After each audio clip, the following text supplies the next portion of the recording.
Pacific PLM. Une des plus belles locomotives françaises, la Pacific du PLM, fut construite à 462 exemplaires entre 1909 et 1932. Et certaines transformations furent encore faites sur cette série après la Seconde Guerre mondiale. Un bel exemple de longévité. Les essais du PLM, n'ayant pas encore fixé sa doctrine en matière de Pacifique, PLM fit construire 2 locomotives utilisant 2 systèmes pouvant faire de grandes économies de combustible.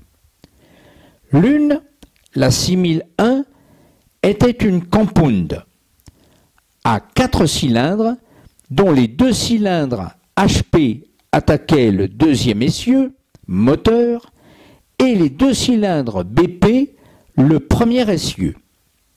Le système compound permettait une meilleure utilisation de la vapeur par une détente successive dans des cylindres à haute puis basse pression, mais il était plus complexe et plus délicat du point de vue mécanique, exigeant une grande finesse de conduite.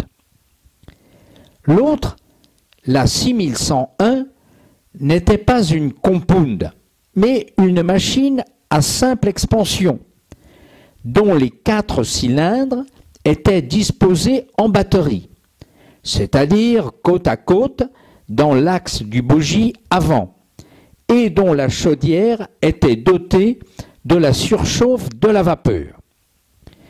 Ce système permettait un meilleur rendement de la vapeur, du fait de sa température élevée. La 6101 réalisa des économies de l'ordre de 13,5% pour 750 chevaux au crochet et à 85 km/h, et de 5% pour 1000 chevaux à 80 km/h.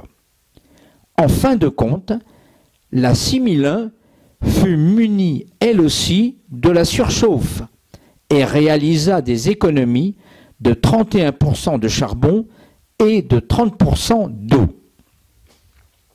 Un choix surprenant. Après les essais, le PLM opta pour le type à simple expansion et surchauffe.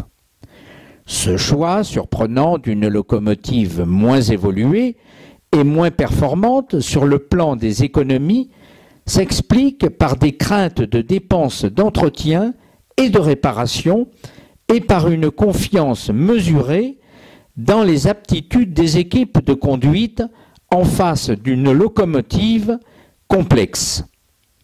Mais le PLM revint sur son choix en faisant construire des compounds à partir de 1912. L'âge d'or des Pacifiques. Au début du siècle, l'accroissement du poids des trains de voyageurs posa un grave problème aux ingénieurs des compagnies de chemin de fer. En effet, le confort et l'espace accru pour les voyageurs, ainsi que la résistance aux chocs accidentels impliquant des voitures entièrement métalliques, portèrent le poids de celles-ci jusqu'au seuil de 40 et même 50 tonnes. Mais les locomotives type 220 ou 221 à 2 essieux moteurs ne pouvaient plus faire face à cette lourde tâche qu'était la traction de train atteignant 400 à 600 tonnes. Le PLM, comme la majorité des compagnies européennes d'avant 1914, se lança donc dans la construction de locomotives de vitesse à 3 essieux moteurs, Si certains réseaux se contentèrent du type 230, le PLM fit partie de ceux qui engagèrent les 231 sur leur ligne.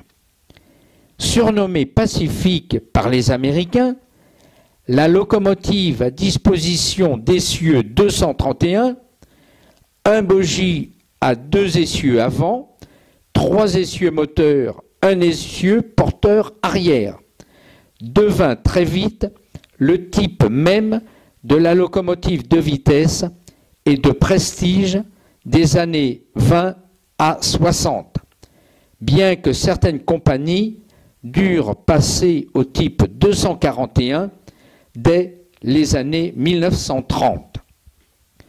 Voici les caractéristiques de la Pacific PLM.